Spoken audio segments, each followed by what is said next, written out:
Kolega Milanović Litre, stanite. Dobivate prvu opomenu. Dobivate drugu opomenu i ovo više molim vas da ne radite.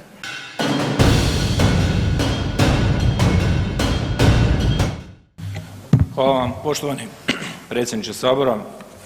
Poštovani ministre Beroš, prošli petak u susret sastanka stožera, epidemiologa, ekonomskog tima i Vlade RH u ime Hrvatskih suverenista poslao sam prijedlog Vladi u kojem sam tražio da svi poduzetnici koje ste vi zatvorili budu oslobođeni od plaćanja PDV-a i svih neporeznih davanja onoliko dugo koliko je njima trajao lockdown. Smatram da je to najmanje u ovom trenutku što država može učiniti za hrvatske poduzetnike kako bi im ponovo olakšala poslovanje nakon popuštanja mjera. Moje pitanje zanima me je li Vlada na tom sastanku raspravljala uopće o ovom prijedlogu? Hvala vam na tome pitanju. Raspravljamo o širokom aspektu pitanja, bilo je govora i o ovom i vi ćete shvatiti da ja kao ministar zdravstva i neurokirurg ne mogu relevantno govoriti o gospodarskim temama, međutim dali ste mi priliku prispodobiti što je Vlada RH od ožujka napravila do sada.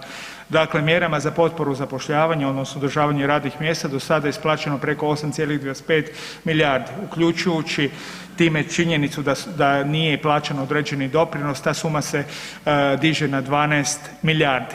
Nadalje, dali smo mogućnost skraćivanja radnog vremena sa participacijom u plaćama radnika. Dakle, ovu mjeru je koristilo 600.000 radnika odnosno 100.000 poslodavaca. Mislim da je Vlada i sa ekonomskog aspekta napravila puno u okolnostima punjenja državnog proračuna kao postoji. Zatim tu su i krediti, određeni tzv. COVID krediti koji su se nudili određenim poslovnim subjektima. To je nadoknada fiksnih troškova i brojni elementi koji nisu u mojoj nadležnosti. Hvala.